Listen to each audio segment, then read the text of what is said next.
حضرت امام حسن علیہ السلام آپ اہل بیت کرام علیہ السلام میں تو شامل ہیں ہی، اور خلافت کا بھی میں نے ذکر کر دیا،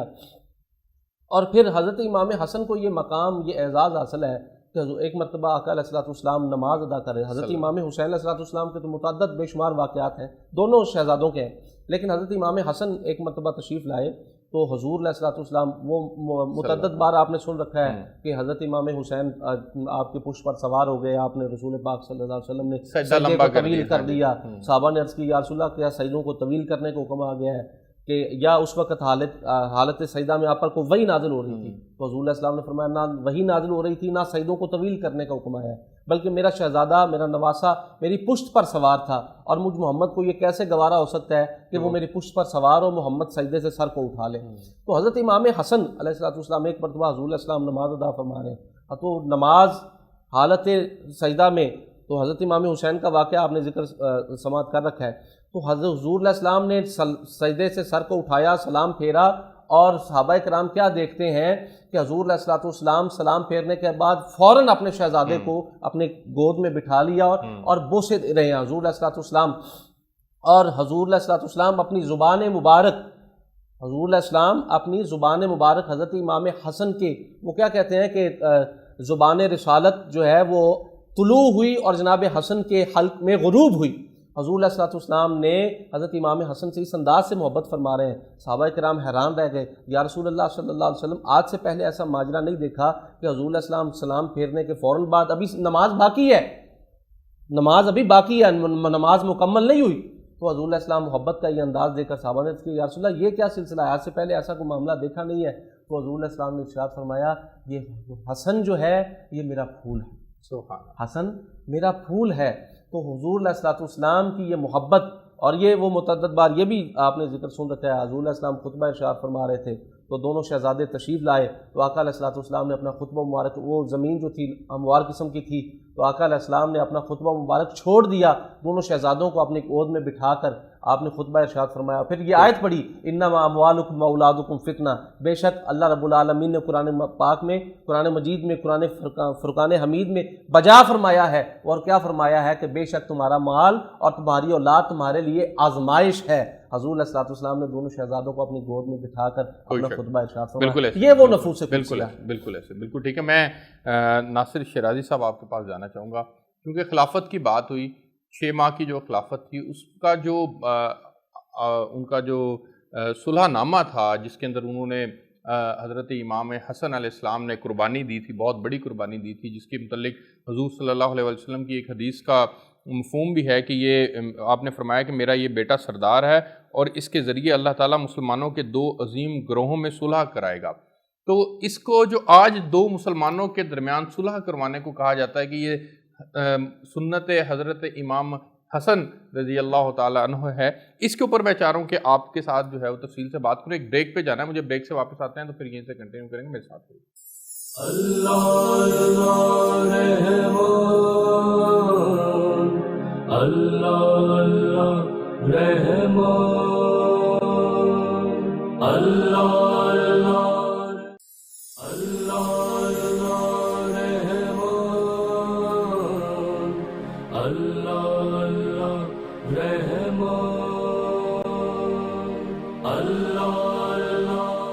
جی ویلکم بیک ناظرین۔ سید ناصر شیرازی صاحب،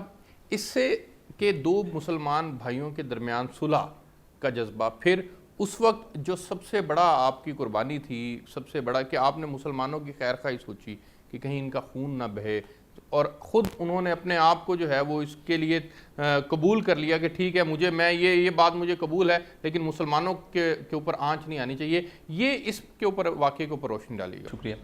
میں اگر آپ اجازت دیں تو جو ایک سخاوت کی بات انہوں نے کی ہے، ایک آدھ نقطہ اس میں عرض کر کے تو اسی سوال کا جواب دیتا ہوں، چونکہ ایک سیکوینس چل رہا ہے کہ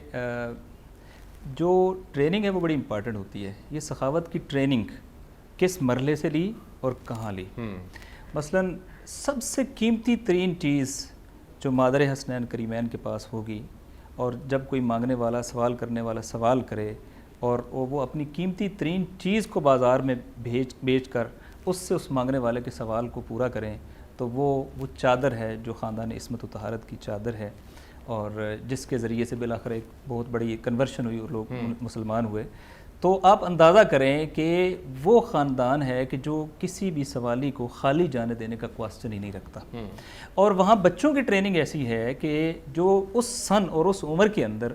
کہ آلدو یہ خاندانی عصمت و طہارت ہے, لیکن اس عمر کے اندر جب ایک بچہ روزہ رکھتا ہے اور ایک دن نہیں 3 دن ایسا ہوتا رہتا ہے, اور وہ اپنے روزے کے لیے جو کچھ اسباب مہیا کرتے ہیں افطار کرنے کے لیے, اس وقت باہر سے کوئی صدا دیتا ہے,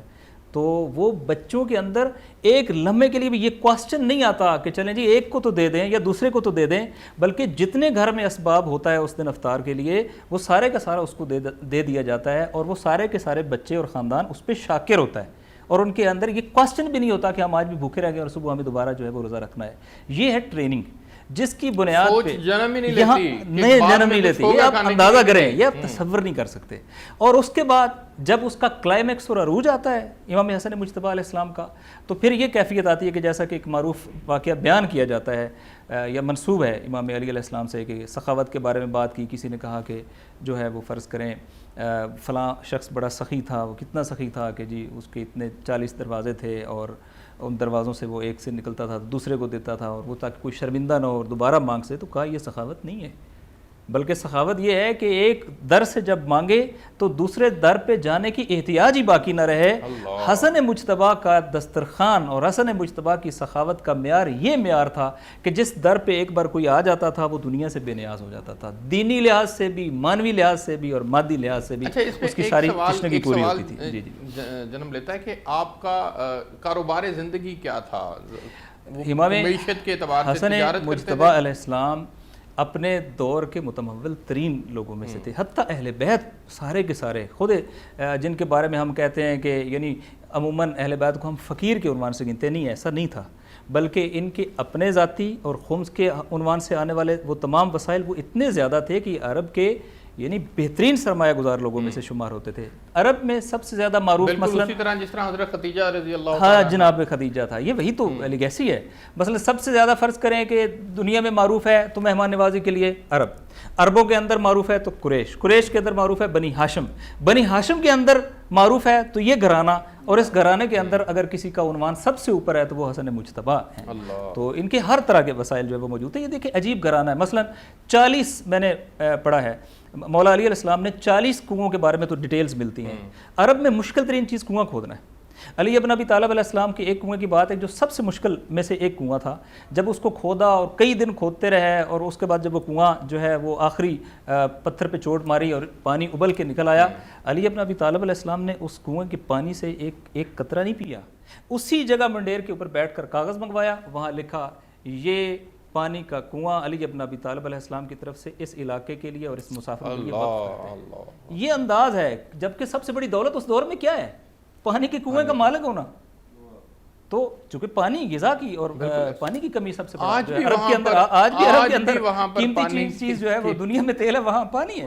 یہ ایک پہلو. دوسرا پہلو جس کی طرف آپ نے اشارہ کیا ہے, اس کو ہمیں کہیں کنفیوز نہیں کرنا چاہیے. ایک روش ہے جو علی ابن ابی طالب علیہ السلام کی ہے, ایک روش ہے جو امام حسین علیہ السلام کی ہے. حسن مجتبیٰ کی روش وہی روش ہے, یہ اس سے مختلف نہیں ہے. ہم عموماً کہتے ہیں کہ ایک جو ہے وہ جنگ کے دوران ہے, صفین ہے, نہروان ہے, ایک جو ہے وہ فرض کریں کربلا کے اندر ہے, وہ بھی ایک مرحلہ ہے. جیسے وہ مرحلے تھے, اگر اس جگہ پر امام حسن علیہ السلام کی جگہ پر امام حسین علیہ السلام ہوتے تو وہ بھی یہی کام کرتے, اور اگر ان کی جگہ پر امیر المومنین علی ابن ابی طالب علیہ السلام ہوتے تو وہ بھی یہی کام کرتے. تو یہ خاندان عصمت و رسالت جو ہے, عصمت و طہارت جو ہے وہ ایک لائن لے کے چلتا ہے. اور بنیادی بات یہ تھی کہ اگر آپ کبھی اس ایگریمنٹ کو پڑھیں, بنیاد ہے حق اور حقانیت کو واضح کرنا, بنیاد ہے جس کے ذریعے سے آپ اس بنیاد کو بیان کر رہے ہیں کہ پوری دنیا پہ پرنسپلز ان کے لیے روشن ہو جائیں کہ پرنسپل کیا ہیں حکومت کے, سیادت کے اور قیادت کے, اور اس معاہدے کے اندر جو پرنسپلز بیان کیے گئے ہیں اس کے نتیجے میں جو حکومت ہے وہ کس کی طرف آنی ہے؟ بنی ہاشم کی طرف آنی ہے. اس کے نتیجے میں کن چیزوں کو روکنا جانا ہے, وہ چیزیں روکی جانی ہیں جس سے اہل بیت کی گستاخی ہوتی ہے. صرف کہ چونکہ اس پہلو سے ایک آج کے ہمارے دور کے اندر جو ہے وہ بنیادی بات یہ ملتی ہے کہ ہم مسلمان تو ہیں لیکن آپس میں ہم لڑائیاں کا اور اختلافات کا اہل بیت نے, میں یہ سمجھتا ہوں کہ ہمیں ان کی سیرت سے اس پہلو کو لینے کی مرکز وحدت ہے اہل بیت, مرکز وحدت ہے وہ. اور اس عنوان سے دیکھیے روایات کے اندر ہے کہ مرغوب ترین کام جس کے بارے میں قرار دیا گیا وہ دو لوگوں کے درمیان، دو مسلمانوں کے درمیان صلح کروانا ہے، بالکل ان کو آپس میں بٹھانا ہے، حتیٰ 3 دن سے زیادہ کسی کا ناراض رہنا اس کو حرام قرار دیا، بالکل اور ٹھیک ہے۔ یہ ایک ایسی صفت ہے کہ اس میں بالآخر اہل بیت کا رول جو ہے وہ آج کیوں ہم اس بات کے کو بیان نہیں کرتے، کیوں ہم اس بات کا پرچار نہیں کرتے، نہ ہمارے مبلغ حضرات کرتے ہیں، نہ ہمارے اساتذہ کرتے ہیں، نہ وہ شعور نہیں ہے کہ ہم ان کی سیرت کے واقعات کو آج بیان کریں اور آج کا مسلمان جو ہے ان کے اوپر عمل پیرا ہو۔ جیسا کہ میرے بھائی نے پہلے ایک آیت مجیدہ کی تلاوت کی تھی، کُل لا اسألکم علیہ اجرا الا المودۃ فی القربیٰ، کہ ہم مودت کا دعویٰ تو کرتے ہیں، محبت کا دعویٰ تو کرتے ہیں، لیکن محبت اور مودت کا حق ادا نہیں کرتے۔ اگر ہم مودت اور محبت کا حق ادا کرنے کی منزل پہ آ جائیں تو یقیناً ہم محمد و آل محمد کی سیرت سے فیضیاب ہوں گے اور ہمارے اختلافات جو ہیں وہ ختم ہوں گے۔ محمد و آل محمد نے سب نے، صرف امام حسن مجتبیٰ کی ذات نہیں، جناب ختمی مرتبت سے لے کے امام حسن عسکری بادشاہ تک تمام ائمہ نے اور آپ کے اصحاب نے جو درس دیا وہ اخلاق کا، اتحاد کا اور مسلمانوں کو آپس میں جوڑنے کا، کیونکہ ویسے بھی قرآن کا فیصلہ ہے الفتنۃ اشد من القتل، جو فتنہ ہے وہ قتل سے برا جرم ہے، یہ قرآن کا فیصلہ ہے۔ تو ہمیں امام حسن مجتبیٰ کے اس پہلو سے بہت ہی زیادہ سبق حاصل کرنا چاہیے کہ امام نے اس وقت ظاہری اقتدار کو ٹھوکر ماری اور دنیا کو یہ بتایا کہ ہم جہاں پہ بیٹھ جائیں ہمارے لیے وہی اقتدار ہے، اور ہم اس عظمت اور اس توقیر کے مالک ہیں کہ ہمارے نزدیک یہ دنیا کی چیزیں کوئی اہمیت نہیں رکھتی، ہمارے نزدیک یہ چیزیں کوئی معنی نہیں رکھتی، ہم امت کو جوڑنے آئے ہیں اور ہم انسانوں کی اصلاح کے لیے آئے ہیں۔ اور یقیناً امام حسن مجتبیٰ کے اس پہلو پہ جب ہم نظر دوڑائیں گے اور اس پہ عمل کریں گے تو آج ہمارے میں جتنا بھی انتشار، جتنی بھی فرقہ بندی نظر آ رہی ہے، یقیناً ہم اس سے دوری اختیار کرنے کی کوشش کریں گے۔ آخر میں بالکل آخر میں حضرت اس کے اوپر روشنی ڈالیں، آج کے دور میں اس کی بہت زیادہ ضرورت ہے، ہم مسلکی مسائل کے اندر پھنسے ہوئے ہیں، گو کہ بین المسالک ہم آہنگی کے اوپر بہت کام ہو رہا ہے، لیکن میں یہ سمجھتا ہوں کہ ان کی سیرت کے اس پہلو کو لے کر کے آج عام کرنے کی ضرورت ہے۔ بالکل آپ نے بجا فرمایا اور اس چیز کی ضرورت ہے۔ المیہ صرف اتنا ہے ارسلان بھائی کہ ہم ان کو تو مانتے ہیں پر ان کی نہیں مانتے، یعنی احترام کرتے ہیں، محبت کرتے ہیں، خدا کی کو مانتے ہیں، خدا کی نہیں مانتے، رسول اللہ صلی اللہ علیہ وسلم کو مانتے ہیں، ان کی مانتے نہیں ہیں۔ اصل بات یہ ہے کہ جو آپ نے اپنے کردار سے دیکھیں، جب آقا علیہ السلام تشریف لے کر یعنی کہ آپ کے کردار کا ایک روشن پہلو یہ بھی ہے کہ اگر اقتدار کو ٹھوکر مارنے بھی پڑ جائے تو مسلمانوں میں اختلاف کو ختم کرنے کے لیے یہ بھی کیا جا سکتا ہے، اختلاف کرنے کے لیے آپ نے ثابت کیا ہے، تو پھر ہم کیوں نہیں کرتے؟ بس یہی المیہ نا، ہم جو ہے دنیاوی جھمیلوں میں پھنس گئے ہیں اور اپنا وہ دنیاوی جھمیلوں میں اس انداز سے پھنس گئے ہیں کہ جو ان کی اطاعت تھی، جو ان کی فرما برداری تھی، جو انہوں نے پیغام دیا ہے، امام علی مقام امام حسین علیہ السلام میدان کربلا میں کیا پیغام دیا ہے؟ یہی تو پیغام دیا ہے۔ یزید نے کیا کچھ پیشکشیں نہیں کی آپ کو؟ آپ کہا کہ اے حسین آپ جانتے ہیں کہ جنگ لڑنے کے لیے فوج کی ضرورت ہوتی ہے، آپ کے پاس تو کچھ بھی نہیں ہے، آلات جنگ بھی نہیں ہے، ہم آپ کو ہر تمام چیزیں پیشکش کی ہیں اور تاج و تخت پیش کیا ہے، لیکن امام علی مقام نے اسے ٹھکرا دیا۔ فرمایا جو حسینی ہوگا، صرف یہ نہیں ہے کہ میں نہیں تیری بیعت کروں گا، فرمایا جو مجھ حسینی ہوگا، جو مجھ جیسا تجھ جیسے کی بیعت نہیں کرے گا۔ قیامت تک آنے والے لوگوں کو پیغام دے دیا ہے، جو میرے کردار کو اپنائے گا وہ وقت کے یزید کے آگے جھکے گا۔ بالکل ٹھیک ہے، آپ کچھ کہنا چاہ رہی ہیں، ٹائم ختم ہو گیا۔ میں ایک امام حسن مجتبیٰ کی علم کے حوالے سے ایک میں واقعہ بیان کرنا چاہتی ہوں۔ اچھا ٹائم نہیں ہے، چلیں جلدی کر دیں پھر۔ امام حسن مجتبیٰ کی علم کے حوالے سے ارسلان بھائی آپ ایک سوال کر رہے تھے جس کا جواب میں دینا بہتر سمجھتی ہوں کہ ظاہر بات ہے علم لدنی کے وارث آل محمد ہیں، اور تاریخ میں ایک واقعہ ملتا ہے جس سے ہمیں امام حسن مجتبیٰ کے علم و شعور کی وضاحت ملتی ہے کہ امام یعنی کس طرح کا علم رکھتے تھے اور کس طرح سے لوگوں کو ایک پریکٹیکلی جواب دیتے تھے۔ تو امام حسن مجتبیٰ ایک دفعہ شام کی طرف روانہ ہو رہے تھے اور ایک آدمی آیا جو کہ دشمن اہل بیت تھا۔ ظاہر بات ہے اس دور میں بھی دشمن پائے جاتے ہیں، اس دور میں بھی دشمن پائے جاتے تھے۔ تو اس نے آ کے کہا کہ میں حسن کا راستہ روکتا ہوں اور حسن سے کوئی ایسا سوال کرتا ہوں جس میں حسن مجتبیٰ الجھ جائیں اور یہ اپنے کام کی طرف رواں دواں نہ ہو سکیں۔ تو اس نے سوال کیا کہ حسن مجتبیٰ مجھے یہ بتائیں 10 ایسی چیزوں کے نام بتائیں جو ایک سے زیادہ ایک سخت ہو، 10 چیزوں کے. تو امام حسن مجتبیٰ نے مسکرا کے فرمایا، امام نے فرمایا کہ سب سے زیادہ سخت ہے پتھر، اور پتھر سے زیادہ سخت ہے لوہا، اور لوہے سے زیادہ سخت ہے آگ، جو اور آگ سے زیادہ سخت ہے پانی، اور پانی سے زیادہ سخت ہے بادل، بادل سے زیادہ سخت ہے ہوا، اور ہوا سے زیادہ سخت ہے ہواؤں کو چلانے والا فرشتہ، اور ہواؤں کو چلانے والے فرشتے سے زیادہ سخت ہے ملک الموت، جس نے اس ہوا کے فرشتے کو بھی موت دینی ہے، اور اس سے زیادہ سخت ہے ملک الموت، اور اس سے زیادہ سخت ہے امر اللہ، یعنی جس کو ایک نہ ایک دن موت بھی، اللہ کے امر کو موت. بہت اچھا واقعہ آپ نے پیش کیا. میں آخر میں آپ سے سوال ہے، ون لائنر آپ نے بتانا ہے، بالکل آخری 30 سیکنڈ ہے، کہ ہمیں کیا پیغام لینا چاہیے حضرت امام حسن کی زندگی سے؟ دیکھیں، جو بگننگ ہے کہ نبی پاک اپنے اس دور کے اندر بھی سب لوگوں کو جب ہجر اسود رکھنے کا مرحلہ درپیش ہوتا ہے تو سلوشن دیتے ہیں، جس کے نتیجے میں ٹرائبز لڑتے نہیں ہیں بلکہ اکٹھے ہوتے ہیں. یہ وہ گھرانہ ہے جس پر وحدت ہو سکتی ہے، یہ وہ گھرانہ ہے جس کے عشق میں مبتلا ہوں گے تو آپ پیغمبر کے عشق میں مبتلا ہوں گے، اور پیغمبر کے عشق میں مبتلا ہوں گے تو آپ کسی سے نفرت نہیں کریں گے. بہت شکریہ آپ تینوں مہمانوں کا، بہت شکریہ. میں آخر میں منقبت کے لیے وارث علی چشتی سے درخواست کروں گا کہ وہ منقبت پیش کریں. کل نظم کائنات ہے زہرا کے ہاتھ میں، کل نظم کائنات ہے زہرا کے ہاتھ میں، کل نظم کائنات ہے زہرا کے ہاتھ میں،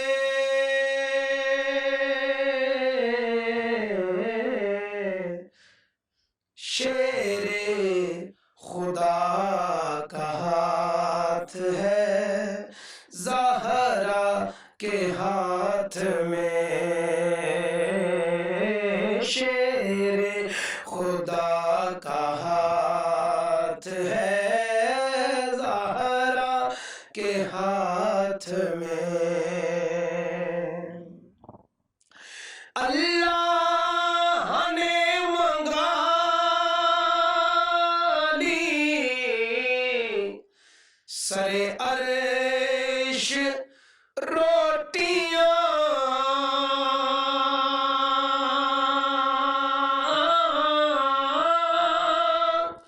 اللہ نے منگا لی سرے عرش روٹیاں،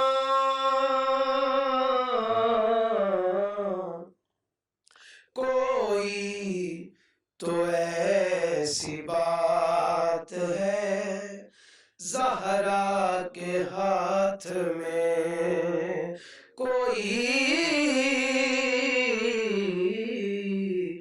تو ایسی بات ہے زہرا کے ہاتھ میں، اور مالک ہے جیسے چاہے یہ تبدیلیاں کرے، مالک ہے جیسے چاہے یہ تبدیلیاں کرے، لوح و قلم دوات ہے زہرا کے ہاتھ میں، کل نظم کائنات ہے زہرا